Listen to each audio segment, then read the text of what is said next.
Oh, okay, wait. Maybe his giant balls. Maybe he's a tanuki. Do you know What what is that?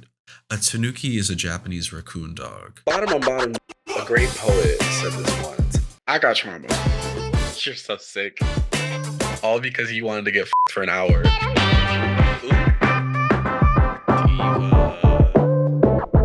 We call that the gay audacity. Welcome back to the Poison Touch Advice Hour, the podcast where the gay and the friends that he loves oh so much give you all the best and worst advice to deal with all of life's predicaments. I know this episode is a little late. It's already December. All of November was a bit busy. I have been taking care of a child. I got a dog. I adopted him a couple weeks ago, and life has been busy. He's pretty well adjusted. We're starting puppy classes this week. I'm getting more adjusted. I'm back at the gym because he's finally okay with me leaving for an hour, which is great. But life has just been so busy. Here's a couple pictures I'll post. These are the only pictures you're ever going to see. I'm raising my child like a celebrity baby. I'm not posting him until he's fully trained and grown. You know, like I want to show up in the summer and have him not be a problem. Not that he's a problem. He's a good boy. He just is chewing so much right now because he's teething and, you know, baby stuff. Anyway, happy holidays. This is a bit of a different episode.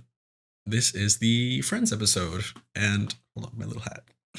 This is the Friends episode. I reached out to a few of my friends. I said, hey, I want to do this thing. It's kind of ambitious. Maybe I did it at the wrong time since I am also taking care of a kid and this was a pain to edit. But I said, come on, everyone answers one question. That's the episode. I want to do more of these. I didn't ask all my friends. I wanted to keep it like kind of small. Just that test run. Because if I asked all my friends and truly everybody signed up to do it, there'd be so many recordings. It'd be a pain. Anyway, I'm going to do more of them. I'm excited. This was a fun episode. It's just me and girls kikiing. I think it's a great way to, you know, to show off my friends I love so much. Without a further ado, let me introduce my friends and we'll get into their questions. I am here with my Aquarian sister, my punctual, poignant, and provincial diva, the judgess with the mostess. It's Stephon. You've heard her here on the Patreon where we talked about some X-Men stuff. Right? And that was so much fun. That was a good time. We need to pick that back up because I don't think. Oh yeah. Maybe we just do like the finale. We just like do a recap. We'll just do like instead of doing episode by episode, we can kind of just do like the full season. This is like a run through. Mm-hmm. Okay. That was fun. Stephon, how are you? I'm doing so good. I'm happy to be here with you tonight. It's been, when did we do that? Like almost a year ago? Yeah, had to have been like a year ago at this point. Oh yeah, that's crazy. Mm-hmm. It's been a minute. How are you doing tonight? I'm good. I'm here with my child. I'm not gonna lift him up. He's so comfy right now. He's so comfy. I'm not gonna lift him up. Please don't. Yeah. I'm here with him. Yeah, Stephon, I have a question for you, real quick. What's the question? First, what is your favorite Pokemon? I mean, as you know, I've had an obsession with this Pokemon my entire life. Not only because I love its characteristics, I love how symmetrical it is, how sleek, how alien-like, yes. But also very homosexual. Okay, yes. My favorite Pokemon is Starmie. How did this start? And of course, Starmie. Like Gen 1, you're a kid, Pokemon's coming on, you see a starfish, you're like, that's the one. Okay, so I've always been obsessed with marine life my entire life. Mm-hmm. When I was a little kid, I wanted to be a marine biologist. Everyone knew this about me. I'm obsessed with like animal facts. I know so much about the ocean, the different like phylums and classes of different sea creatures, like sea stars, they're echinoderms. Like I know everything about them, their filter feeders, all that stuff. And I just remember, and of course I've always like shiny, sparkly, jewel toned and jewel things, right? I'll never forget. I was watching Pokemon Saturday morning, and I would record all my TV shows as a little kid. I was just weird like that. I'd record Pokemon and Digimon in the morning. And my dad even knew to record them for me if I wasn't awake. I remember being in this apartment because we were building our house. I was in the second grade and we were building our house, and we had to stay there until it was done. I remember being in my parents' room, and I watched Misty throw out Starmie against Ash's Pidgeotto. Oh yeah, I know. Yeah. I Mm-hmm. remember that exact moment. And I was like so enamored by it. But of course, the TV screen was like this fucking big. So I was like, what am I looking at? Like, what is this thing? And it made this On a thing, Zenith TV, basically. And I was like, whatever this is, I must find it. And I have to have it. and you had it.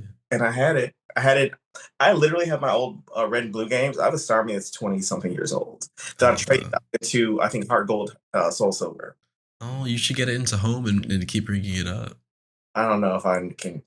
You're going to have to help Unc with that. I'll teach you. I'll teach you. I'll teach you.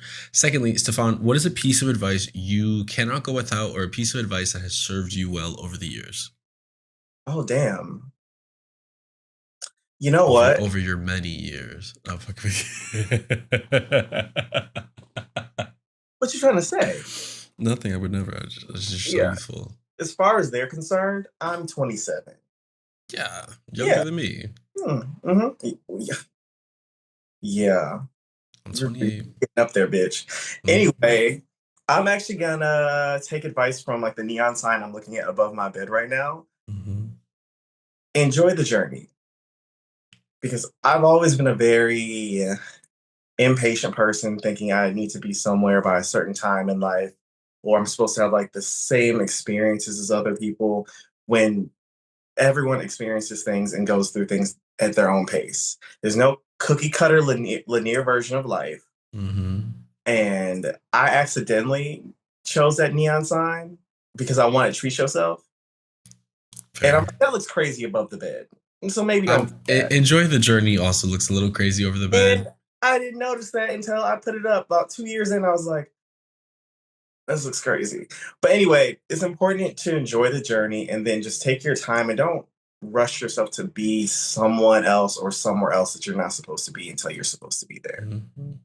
I like that. That's good. Yeah. Do I listen to that often? No.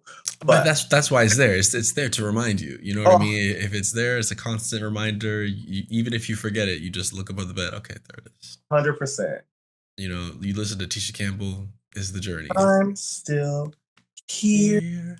Come on. Stephon, your question is from Chicag-heaux. It's a confession.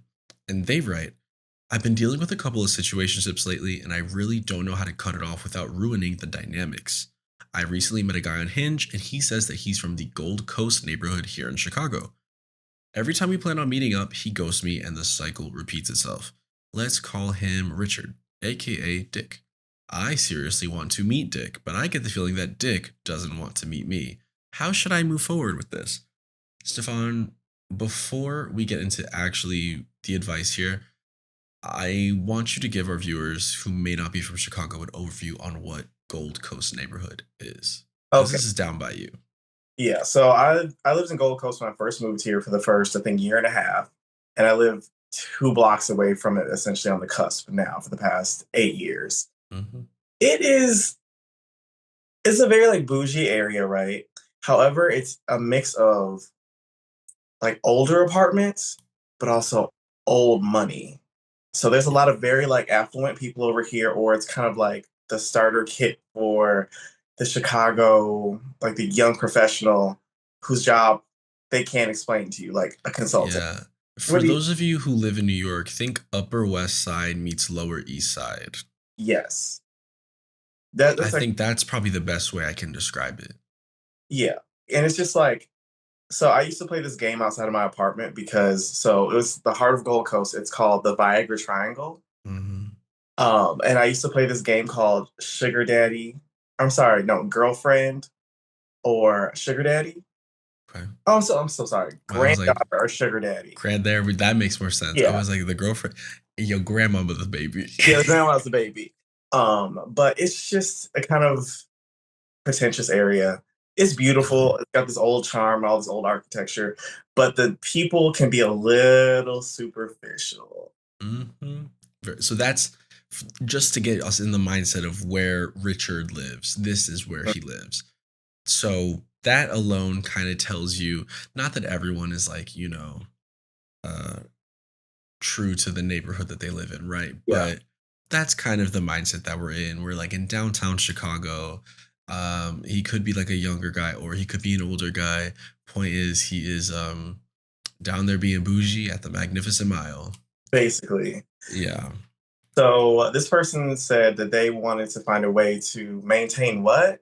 So they say here, and this is this did confuse me, right? Yeah. I've been dealing with a couple of situationships lately. I don't know how to cut it off without ruining the dynamics. Okay, that's the one thing. Okay, see, here's my question. That's the one thing. The second thing is, every time we plan on meeting up, he ghosts me and the cycle repeats itself. Diva, it sounds like he's ruining the dynamic by ghosting you. I'd argue to say there is no dynamic because y'all ain't got one. Or that is the dynamic, and I think you need to realize it's time to move on. Yeah, I mean, Richard, Dick, there's Dick everywhere, you know? Richard doesn't need to be the be-all, end-all. That part, and he says this Dick doesn't want to meet him. Baby, there's plenty who do. There's plenty. There's plenty. And they said there's multiple situationships like this. Multiple, but we only hear about Richard. And I want to urge Chicag-heaux to write back in and tell us about a couple of these other situationships that they've been going through. Right. Because this one's kind of vague. And honestly, if you're on Hinge, is that what they said they were? Hinge, yeah. All of these Hinge things, like I'm on all the apps too, right? It's very hard to actually get the people in real life. For some reason, people just don't want to meet up. They'll talk this big game about wanting to be on dates or their profiles say XYZ. But when it's actually time to meet, I feel like this like new batch of men on the internet are very like scared to like a interpersonal communication, I swear. Like, it feels like it. Somehow I feel like we can blame the pandemic on that. It's these I don't know how, but somehow I feel like it's the pandemic's fault. I think so too. And just think about like online culture now. Like, or just like even not millennials, what are they called? It's like Gen Z. Like these people will punch a cop, but they're too afraid to ask a waiter for ketchup. Like kind of like small interactions, it seems like people have a harder time. Yeah, can't like pick up the phone. Yeah. Or some people who freak out if you call them and they're like only text person or something like that. Yeah. Like, oh, you didn't schedule a phone call with me. Oh, you didn't schedule a FaceTime with me. It's like, bitch. I can be like that sometimes. If I FaceTime you, it's normally because I want an answer on something and I want it quicker than I would get on a text message. Yeah. And I tend to have better reception on FaceTime or FaceTime audio than I do with my actual like phone calls. Okay. That's why I do it. I don't mind it. It just depends on who's trying to call me. That's fair. Like if it's someone who I just kind of met, why are you FaceTiming me? I don't know you like that. Okay, that's fair. Yeah, that's fair. Like let's say if it's some like a Hinge person, I gave my phone number. Do not FaceTime. Oh yeah, especially if we're only like 1 or 2 dates in. Yeah, don't FaceTime me. But no, after a while, yeah, if you got to FaceTime me just to ask some bullshit or whatever, sure. Oh, 100%. My friends can FaceTime or call me anytime they want because I want to talk and gossip. See, and I love talking and gossip, but I do think my days of being on the phone for hours and hours are kind of over. That's real. I don't think I got that in me no more. Well, you just became a father, so you're busy. Yeah, but even before that, it's like I want to be watching TV or something, or I want to be playing a video game. And like most of the video games I play are more narrative focused, so I can't be like on the phone and diving into the world of Azoria. Like there needs to be a bit of a separation here, you know? So yeah, there was a time where I used to be on the phone call with my friends for like 4 or 5 hours. Even back in the day on the landline where you do a 3-way call, boom, boom, boom. Hell yeah. I have my own phone line and my own phone in my room. Oh, I'm sure you needed it. We needed it because everybody in my house likes to talk on the phone. My mom likes to talk on the phone. My dad likes to talk on the phone. Well, sort of. I love to talk on the phone. And then dial-up, internet. Someone got to get off. Not everyone could be on the phone at the same time. And my parents thought I was homework on there, so we couldn't have that. Yeah. So really, what Chicag-heaux needs is to get a landline phone, and you need to call Richard up. Yeah, call Dick up and tell him what's up. Because you can't meet with him, so maybe you just have to have phone sex. Do we think that's the takeaway? That's one of them. I guess it technically could be. I think the main takeaway is just drop him and look for someone else. There's no dynamic here, or if there is a dynamic, it's not a good dynamic. if I would say differently if him and Richard or them, we don't know any genders here. Yeah. If Richard and Chicago had one or two meetups prior, and like had kind of an ongoing rapport. Yes. Then I would be like, okay, maybe we got a little more meat to dive into here. Because what foundation do you have? Yeah, the foundation here is they plan on meeting. He goes, cycle repeats. I just drop it, girl. I would say drop it because you kind of have to show people how to treat you like very early on, especially when it's a stranger in the dating realm. I feel that you kind of have to communicate let's say you guys are hitting it off, right? Since we're hitting it off, let them know, hey, I'm interested in meeting now. And then if they don't do it within a couple weeks, you need to kind of understand like, well, they're clearly not meeting me at the same level. Yeah. I need to just move on, find someone who will. You got to know where their line is. And I've wasted a lot of time for many years on trying to chase people who pretend to be interested and like actually never want to meet up. 100%. So, don't be me. Yeah, the type of people where like you match and then you're just like eternally followers on Instagram, and that's like kind of it. And you're like, we could have had a date here, but nothing happened. That's what we don't want, right? That's what the fans don't want to see. No new friends. Yeah, so. Because now you have a million people you've never met on your timeline. Trying to remember which, like, was this from Hinge? Was this from Bumble? Who is this? Yeah, you don't want Richard to be that. I would just drop it. Unless you're like, he's so hot that you feel like you can't drop it, then give it one last try. Yeah. Try to really, really lock something down. And if that one doesn't work, then you have your answer. I think you have your answer now. Oh, but I think if you're like really trying to, just one last try it and then cut it. I say just delete the number now. But that's what I say. But just in case for some reason they're like, but y'all don't understand. He's got the most beautiful curls I've ever seen. He's got rock hard abs, a 13-inch dick. He's got the natural BBL butt, hourglass figure built like an upside down Dorito chip. Like if he's like on that level. But wait, I just like Frankensteined a man together. In my head, that's funny. I can see him. I'm looking at him. Yeah, that was. Who is that girl I see staring straight back at me? Stephon, can you envision an apple in your head? Have you heard about this thing? Oh yeah, I'm one of those people who can do that. I see the whole thing. The 3D apple? The 3D apple is shaded. There's a shadow. Okay. Can you do the other ones? What are the other ones? Just like a flat? So it starts out either you see nothing, you see like a 2D image of an apple, you can see like a little more definition, maybe not like full cartoony, but maybe like more like a schematic, and then it becomes, it slowly gains more and more definition. I too am a 3D apple.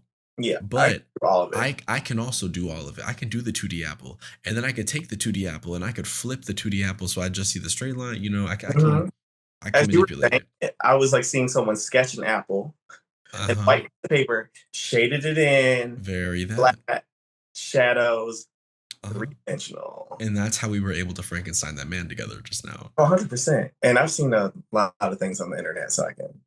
Okay. And if it's up to me, he's part goblin. Do you know I opened up my phone the other day because I did use the QR code to look at something like an open house I was passing on the street. Like, I'm gonna be nosy, see what's in this apartment. Why was that the first thing that popped up? I blame you. My influence. I blame you. My influence. All right. Let's move on to the next question. I am joined right now, currently, by a star celloist, a diva, BBL haver, the best coffee maker, the espresso queen herself, Miss Eve. Eve, how are you today? Welcome to the pod. I'm doing well. How are you? I'm good. I'm so happy to have you here. It's one of those times where I was like, I want to have the girls. It's just me and the girls, even though the girls are it's me on separate Zoom calls with the girls, but it is still me with the girls. For the kids at home, introduce yourself and tell us your favorite Pokemon. My name is Everardo, but my friends call me Eve. I play cello, and my favorite Pokemon is a split between Cyndaquil and Bulbasaur for sure. Because the other day you said you were like thinking long and hard about which is your favorite. Yeah, it's hard because it's like I grew up with both, but it's like I feel more tied to Cyndaquil. Mm-hmm. Are there any water starters that you like just to round out the trio? I'm trying to think. Right, because you got Cyndaquil for the fire, you got Bulbasaur for the grass. You just need like one water in there. Oh, that could be your Psyduck. I guess so, but like it's just like no offense to the water people, but like I feel like Squirtle's like just too like meh, you know. Avatar blue people found shaking. The water people. No, but the water starter with Cyndaquil, what is it called? Oh, that's Totodile. Totodile. See, I don't like. Yeah, Totodile's a little crocodile. I like him. And like Mudkip wasn't cool. You gonna get the girls are gonna come at you for that one. I literally don't care. Mudkip has stands. And you know what? This is why you're here. Is I respect that you have strong opinions, and I love that about you. They may not be my opinions, but they're strong. And you know, that's really what you want on a show like this, is someone with strong opinions. Before we get into your question, what is one piece of advice that you cannot go without? You know, I thought about this, and I was actually thinking when I was in 6th grade. Okay. And this applies to like maybe not to relationships, but my history teacher told me, he's like, if you're not cheating, you're not trying. You're not cheating, you're not trying.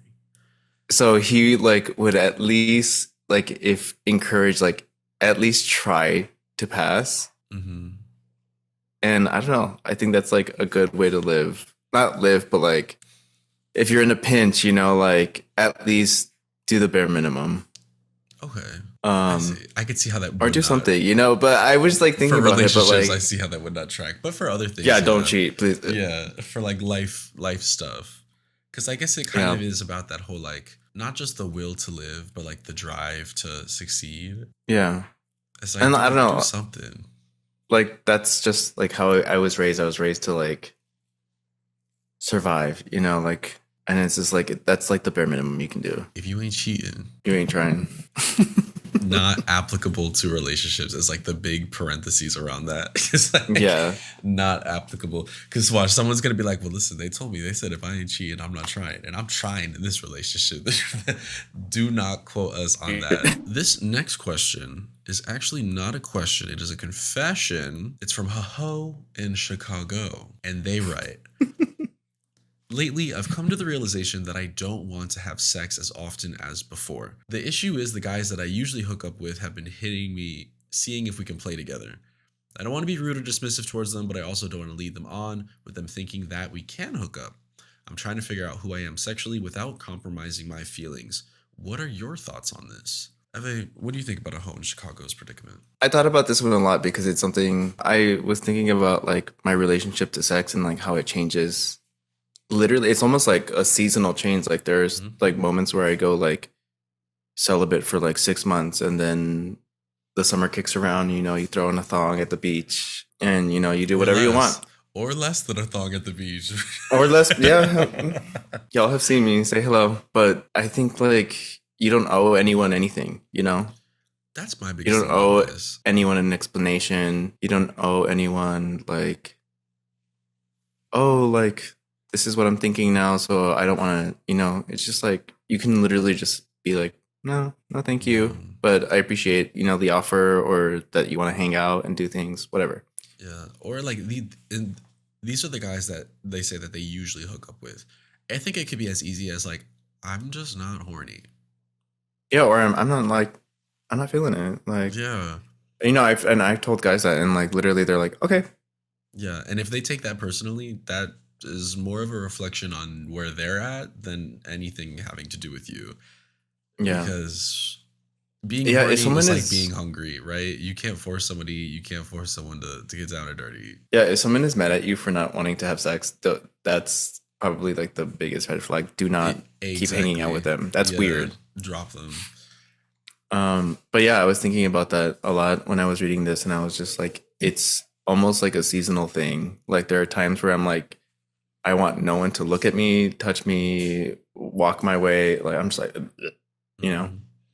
And there's times where I'm just like, in heat. You know, I text y'all all the time in our little group chat, and I'm like, oh my God, I fell in love today again. On the train. On the train. I love a subway crush. It's my favorite time of day. It's like, oh my God. And then you never see them again. Mm-hmm. It's beautiful. Subway crushes are like my favorite thing. I used to live in New York. I used to take the one train southbound from Penn Station all the way down to South Ferry where I worked. I'm reminiscing. I'm really trying to paint the picture here. Every day on the train, 7:30 a.m. Train's packed. I always found a Subway crush. And sure enough, because it was the morning commute, the Subway crushes would be there all the time. Never talked to them, but they were there. They stay in my hearts. There was this one guy, he must have been juicing his balls. Like saline. Oh, you know It what? looked insane. People are into that. And People are into it. And it looked visually appealing when he was sitting down on the train, legs akimbo, because it was just like this gigantic mound. It was humongous.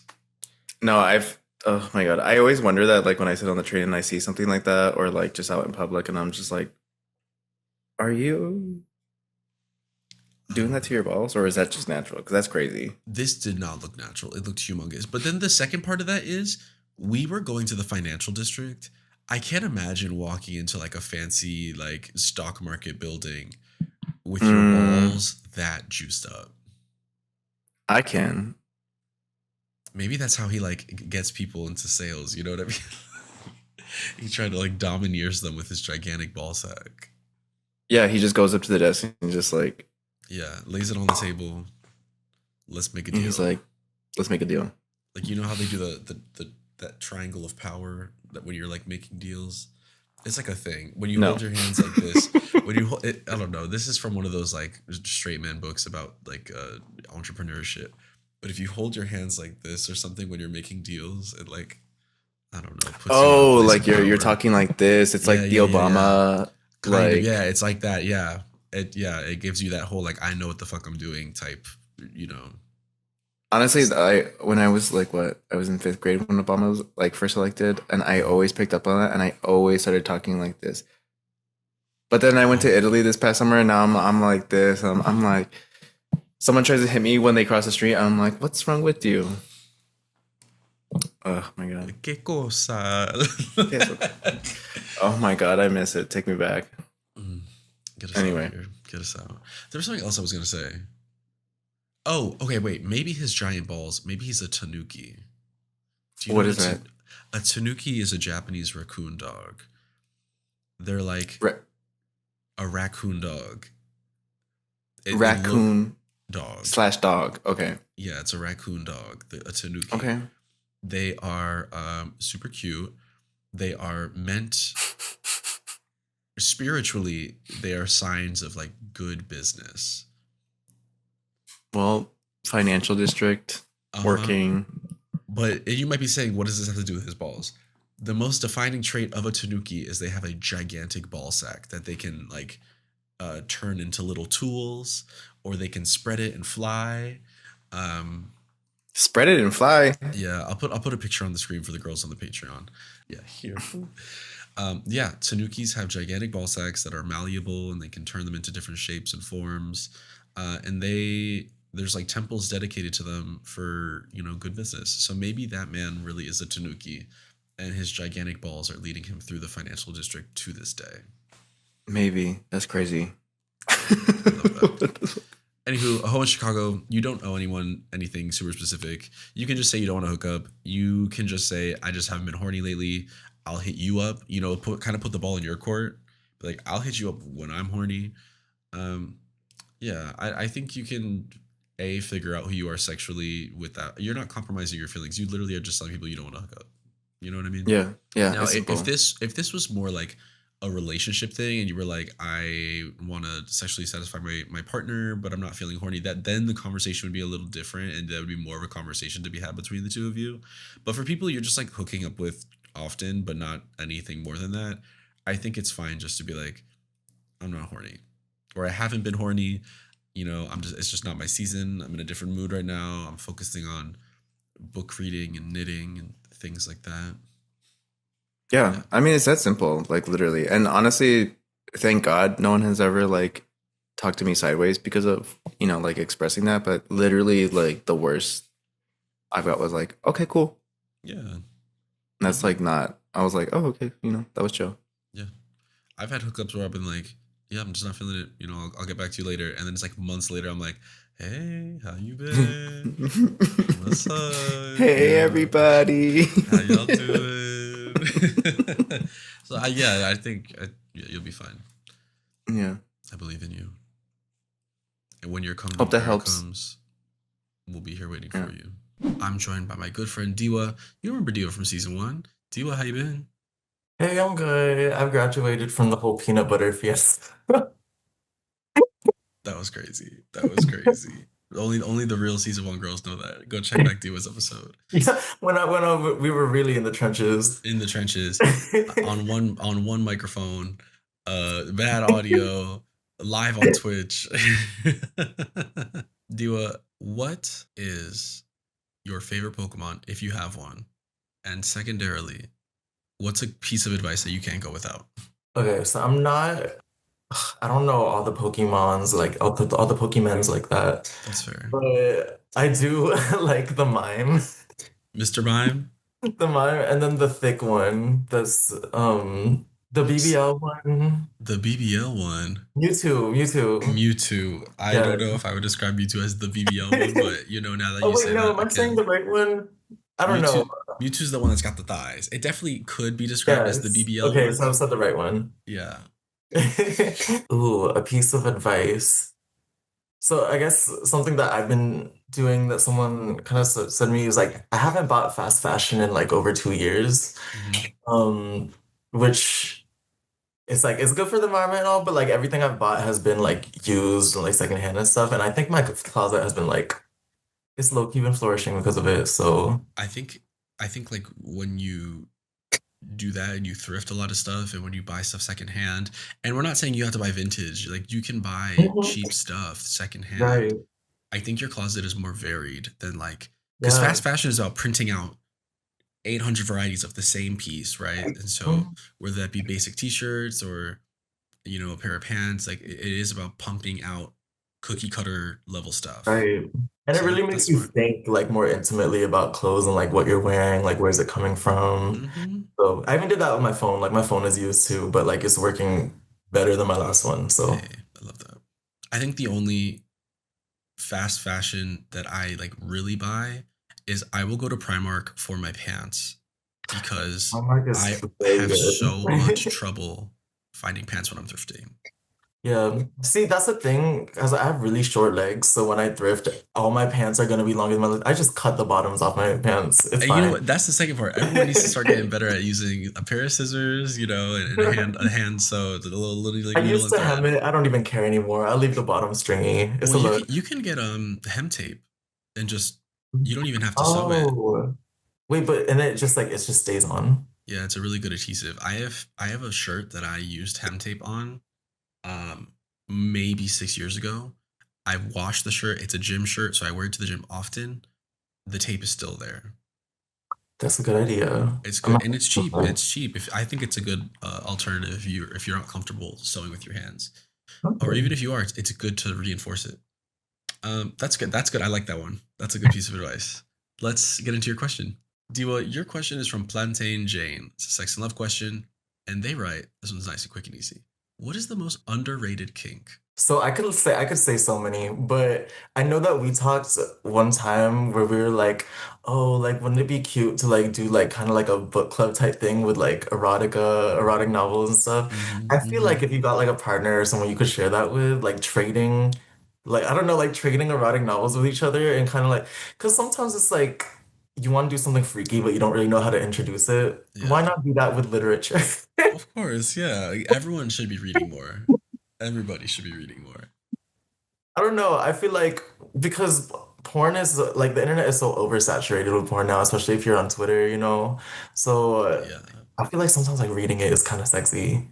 That's fair. I feel like Or it's one of those sexting. things where we go so far ahead that the circle just comes back around, right? And it's Yes. like we started like the 1800s and well before that with like just literature porn and erotica, and then we get to porn being all over VHS and then the internet, and now we're like just going back to literature porn because it's just oversaturated everywhere. But I'm not talking about AI literature porn. People Never need that. to start writing again. Yeah, the girls need to open up the AO3 accounts now. People used to write fan fictions. Uh-huh. I used to write fan fiction. Maybe I should get back into that. You need to do one where you read your fan fiction to your I podcast. don't know if I can even find it. I'll look, but there was definitely I wrote one fan fiction. This was back when Slender Man was like all the craze. Mm, of I wrote a Slender Man erotica course. about his slender member. I think I've actually talked about this on the pod. Uh, it maybe was only 2 chapters. I'm sure it was really, really bad. It was like Slender Man tentacle porn almost. I must have wrote it when I was like 15. You see, the monster Speaking fuckery of goes back. speaking of that though, like I was literally about to bring it up. I was just like, did we talk about monster fucking? Let's talk about it. That Let's, was like a because thing I now. don't think monster fucking is underrated. I think maybe it might be veering into overrated, and that's only because people claiming monster Really? fucking, but they're not actual monster But fuckers. they're not down. They're not down. They're down for like we like on the one end. You sent me a video the other day. What video? Don't expose me like this. The monster fucking 1 to 5, Oh, elite to the basic spectrum, the of the spectrum. spectrum. A lot of the Yes, girls are only on like the Nosferatu side, or even less than that, like the human that's type werewolves, boring. right? That's just More people with humanoid bangs. creatures. And I Yes. think that might be the overrated section. The underrated part of the monster fucking is when we get to eldritch horrors. We get to biblically accurate angels, just wheels with eyes. But the thing is, like, I don't think that I'm part of like the pro part of the spectrum, but I do think that I could get with like I don't know, like a biblical angel because that just Yeah. feels like very ethereal. But I I wouldn't. the sex that you probably have with the biblical angel is probably so tantric and like It's like psychological. otherworldly. Yeah, it's psychological. At this point, we're not even like physically touching each other. It's like an opening of my mind, and that's the sex, right? Yes. Oh, you know what? I'm so sorry because I know we said that we were gonna watch this movie. I don't mind watching again, but we did watch Frankenstein I last night. saw I saw on the story, and I said, "Oh, okay, that's fine." We I couldn't have a help question it. actually, real quick. Yes. Do you think fisting is overrated or underrated? For Chicago, it's overrated. All the girls are fisting. 'Cause you know what? Speaking as one of the kinkiest bitches in this city, um, okay, maybe not the kinkiest, but I'm like pretty up there. Um, I would say like I tell people I'm kinky, blah blah blah, blah, and then immediately they go like, "Oh, so you wanna, so we're gonna fix blah, blah, blah." And I was like, "No, like that's not exactly like what I'm thinking of." But I'm like, it's so popular in Chicago for some reason. I feel like Mm, Chicago's biggest kinks are like chastity cages and fisting, and there's nothing wrong with that. But like I just noticed that it's like a yeah, popularity yeah, it's pattern. quite popular. The girls are fisting everywhere. The girls are in cock cages. I feel like pissing is just so mainstream at this point. Like a piss kink isn't even a kink anymore. It just I still didn't really like get into that, but it is a little bit more like it's more common than I thought it would I'm be. not even into it. Like Yeah. it's not my tea, but the amount of people I see that are into it, I'm like, oh, this just feels like a normal thing. Like this, it's. I think pissing is now close to the level of when people think that they're kinky and they're like, Mhm. choke me. It's like that's not. We're not even. That's not What do you even. feel about spitting? Because I actually don't like spitting either. Oh, I I mean, love like, spitting. there's some times where like if I'm really in that headspace, I'll be like, okay, and I really like the person. I have to like know them. Yeah, Um, I feel like I wouldn't let any old person spit in my but mouth. but sometimes people just do it without asking. I'm just like, okay, you That pissed me clearly off. didn't But brush your we teeth. gotta talk about this. We got to Yes. talk about this. You can't just spit without. That's basically that should be considered an acid attack if you're spitting in people. I mean, sometimes it kind of feels like when I'm like, Uh speak, huh. brush their teeth again. Yeah, this needs to be something talked about beforehand. Yep. Oh, and then also speaking about the monsters, I know that I was gonna bring this up at some point, but we were talking about like how in the Philippines there's these like there's these creatures, there's like these Filipino face-sitting demons. So they're definitely like sleep paralysis demons, right? Mm-hmm. Um, but I think it's like in Ilocano is Batibat and then Tagalog is Bangungot. That's But what I was looking for the they names right now. yeah, yeah. So they say something like a lot of times, like when you're younger, your parents will be like, "Oh, baka bangungot ka," if you're like eating a lot before you sleep, because Mm-hmm. that'll give you like itis, obviously. But then like a lot of Yeah. the sleep paralysis. And then there's like these big, thick demons that like it could be either a girl. Like I think in context, every time I've heard Batiba is mostly like a female demon, and then Bangungot is a male, but I could be wrong. But they'll fully sit on your face and try to suffocate you, and Bangungot is trying to like rub his testicles on your face or whatever. Yeah, I saw Um, that post and it I'm said that not mad at it. this demon is trying to stuff its testes down your mouth. I said, hey. And I'm how do not. you get rid of it? You get rid of it by curling your You have to toes. crack your toes. You have to curl your toes, and my toes were gonna curl regardless. So, Exactly. but you gotta. There's a demon sitting on my face, shoving balls down my mouth. My toes are curling, When I curling, think about crack, it, I'm like, throwing up why gang are Filipinos signs. like that? Like, I why don't. are so The freaky? other one that I really liked was there were several variety of giants with gigantic penises, Hmm. I and forgot one of that. them was kind of nice, and one of them was kind of mean, and the nice one still wasn't that nice. But like if you made him laugh, he'd let you go, and then the other Yeah. one you had to wear your clothes upside down. Yeah, a lot. So look for a lot of creatures in the Philippines. You're supposed to inverse your clothes, and it makes them. It's so funny for some reason to them, and then they'll just laugh, and then they'll let you go. That's so funny. I love how like the demonology is so close to like it's not even like demons in the Judeo-Christian sense. It's more like how we consider the Fae, where like they have very interesting rules to kind of deal with Yeah. them. Hmm. It's like you can treat with them, you can talk to them, but you have to follow a very specific set of dialogue to avoid getting taken or lost for like weeks on end or forced Right. into some fairy marriage, you know. I mean, we haven't even gotten into the Baringan city, but like basically, yeah, that's everything. But Obsessed. okay, well, if you were to get with any mythical creature, then and I know this is like a rabbit hole for me. This is a rabbit hole because there's many. There's many. I do think me and Mothman could have it out. Oh my God, I did not. I don't know. Yeah, Mothman's kind of freaky. Mothman is kind of freaky, and yeah, I think me and Mothman could have it out. I think what's another good one?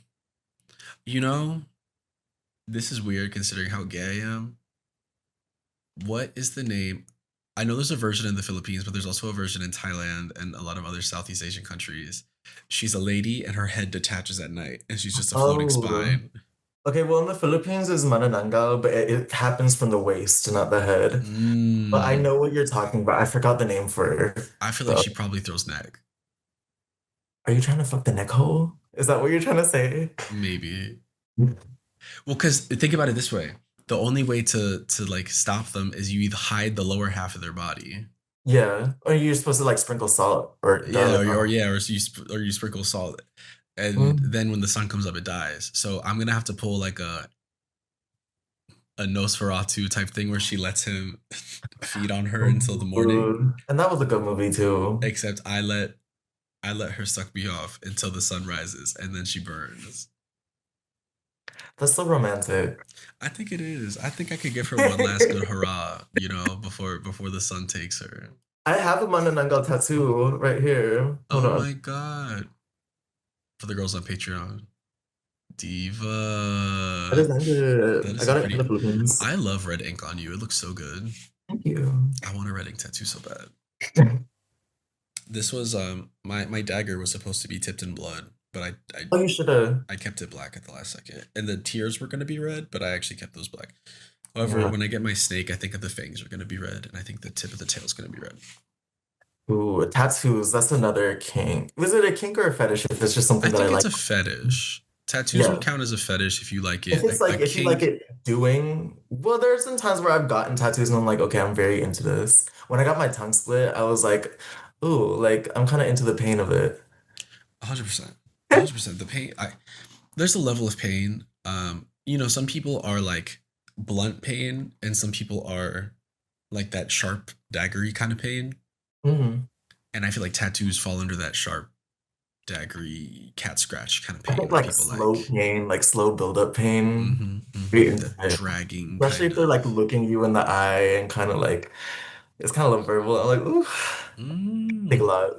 go get a kinky tattoo. You hear that, Plantain Jane?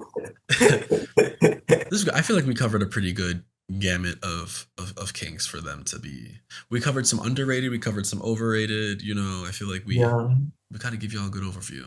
Welcome to Nasty Plot. This is the final segment of the show, the section where we gab about the things in life that nobody has asked about needing advice for, but we know they damn well need it. Eve, you signed up to do a Nasty Plot. I'm curious. Right away. I know you love a rant.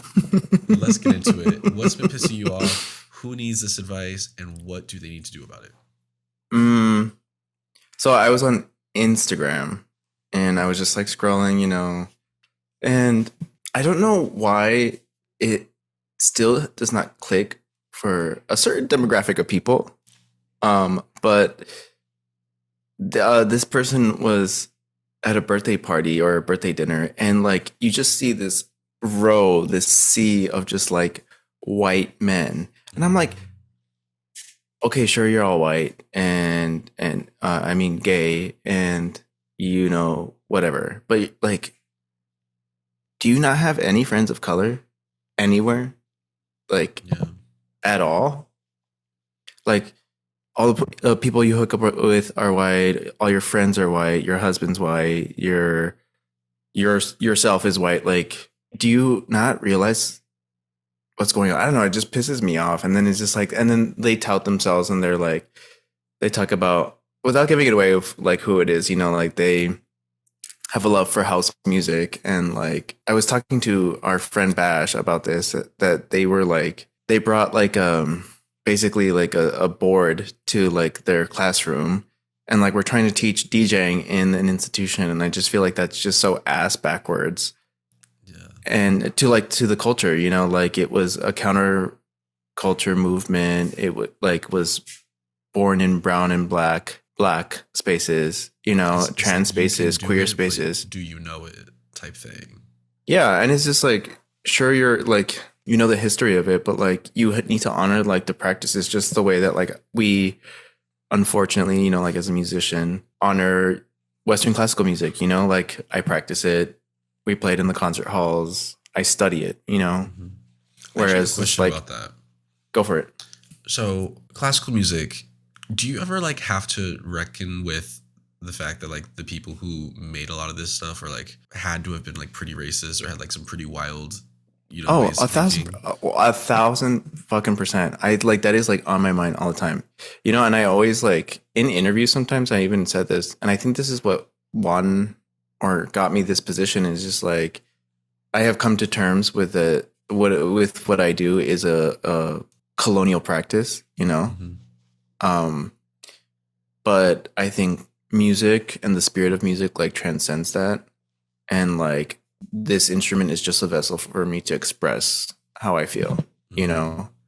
And it's like, I'm also like not just playing white classical composers. I'm also playing, you know, more modern pieces by like black and brown composers, you know, like Jessie Montgomery, who literally lives in Chicago, you know, like a black woman, and like modern, you know, like really cool fucking person. You know, but it's just like there are ways you can like literally diversify your life in this practice without it being purely what it was, you know? Just because the classics are what they are doesn't mean you have to stick only with that. Going back to the part about the all white friends. Girl. On the one hand, it's like, I want to, you know, let's do better. Let's talk to more people. Let's get acquainted with more people. But then on the other hand, it's like, part of me doesn't have the faith that they would do so without just trying to like connect with people of color as like a you know, like checking off, be like, okay, a bit. I think a black friend, now I have a trans friend. You know what I mean? Like, it's like you don't want to go around collecting. Like it's not Pokemon. You know, I think that's weird. But I don't know. It's like, for example, for me, like, because of what I do is like primarily like a white space and field, and like the majority of my friends were, at least in grad school, were white, you know? And like I recently like left this friend group because with everything going on in like Chicago, especially like with ICE rates, like none of them checked up on me. None of them were like, hey, how are you doing? Do you need anything? Do you need, you know, like whatever, you know? And it's just like, it directly affects me whether I'm a citizen or not. And I don't think that matters, you know? Like, it's just like, as long as you're a brown person or even a black person, like, you're going to be targeted. So it's just like, there is a fine line to walk, whether when you're trying to make friends of color, I guess, as a white person, because you don't want to seem like you're collecting friends and trying to have like cloud of, or I don't know, like, what is it, like superficial, like, yeah, if you're friend trying to group. tokenize the people around you as like a gotcha for when you're like, when something comes up, it's like, well, I have a Mexican friend, I think it's right there, you know what I mean? Like, Yeah, no, that's weird, you know? yeah, So it's just like that. It just has to have genuine care and concern. Like, you should be wanting to talk to these people because you want to talk to these people and you have similar interests, or you're in similar spaces and you think they're cool. It shouldn't be like, there's a brown person, come here. Yeah, you know, and I'm like really lucky that I met you through Bash and that we all share love for house music, you know? And then like through that, you know, like I met, you know, like David and Gigi and Jasper and Stephon, and like these are all wonderful, beautiful people who are all different, you know? And it's just like, that's what I had been looking for like my entire life. But like, I'm where I am, this is where I should be. no, literally, but like this summer like really proved that, you know? And it's just like, it is a really beautiful thing. And I think that's why like it pisses me off when I see someone touting themselves on like the love of like house music and that they see all this stuff. And then it's just like, you look at their friend group and it's like the opposite of what house music did for a lot of people, 100%. which was bring queer people, trans people, black people, brown people all together. And like, let them just dance, you know, like, I don't know, there's so much freedom and joy in dance. Like, I think back to the festival, the Chicago House Festival this past summer, and just like the crowd there. And it was so diverse. Like, it was groups of everybody. It wasn't like, you know, just pockets of people dancing. And everyone was dancing together. We were dancing with strangers. We were dancing, you know, with my parents. Like, everyone was just there. It was a whole mixing, melting pot of people. And I think that's like what house music should always be. No, yeah. And like, it even like, it's more like intergenerational as well. Like, you see like little kids dancing, you see like the oldest of old head, like house heads, like dancing. Like, it's just like one of the most beautiful experiences that like you can experience it, and experiencing it specifically in Chicago. It's beautiful. It's like one of the most like, it's the birthplace of it. It's just different here, you know? Yeah.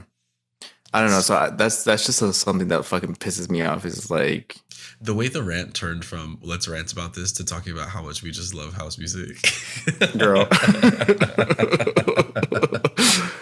It's true though, you know? Hey. And it's just like, it's also cool to have a friend who practices that, like, for real, which is Bash. I mean, Bash is like one of the most creative, most talented, to me personally, talented and like vision forward artist that I've ever met in my life.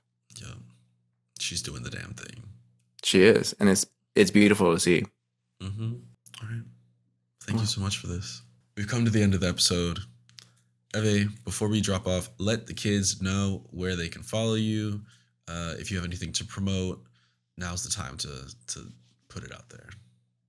Well, I have like 1,000 Instagrams. So if you know me personally, you know me as Evocado, EVVECADO on Instagram. If you want to see my cello stuff, like just me, it's my first name, period, Sanchez, period, cello on Instagram. And then I run a concert series here in Pilsen that promotes diverse composers and artists, performers. And it's just Pilsen Classical. And yeah, that's it. Love it. Links to all that will be in the show notes below. Go and check it out. Well, thank you so much for having me. It's always fun. We normally do this offline. But the kids can find me at Instagram, x20_20x. It was my old MySpace. I'm a millennial. But yeah, And I have absolutely nothing to promote but my beautiful smile. It is a beautiful smile. Beautiful spirit. Beautiful smile. All right, thank Like you, the guy said, Stephon.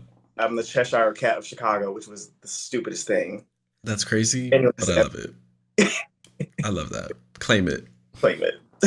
Follow me at diwa.oro, diwa.oro, for Instagram. And then also I'll be dancing for New Year's Eve Queen at Metro, so please come to that. They said I could bring a pole, so like I'll bring in the new year on the That's pole. That'll be really exciting. cool. So yeah. Make sure to get your tickets for that early. They do sell out really, really quickly. Once again, a big thanks to all my friends for helping out with this episode. I had a lot of fun doing it, and I can't wait to do more and show off some of my other friends. It's a great way for those that don't necessarily want to do a full episode, but definitely want to, you know, get an opinion or two out there, right? You can follow me at Poison Touch Pod on Instagram and TikTok, although I'm not really using it. At Croakhunk for all my normal stuff. Oh, and if you have a question, you can submit, as always, at croakhunk.com. 100% anonymous. Come get your advice. I know you need it. The holidays are coming up. They're going to be a little messy. Let me know. I'll catch y'all next time. Poison Touch is produced, edited, and hosted by me, Jake Munoz. If you like what you see, give us a 5-star review on Apple or Spotify. It really helps us get out to more people. I'll catch you on the flip. Staring straight back at me.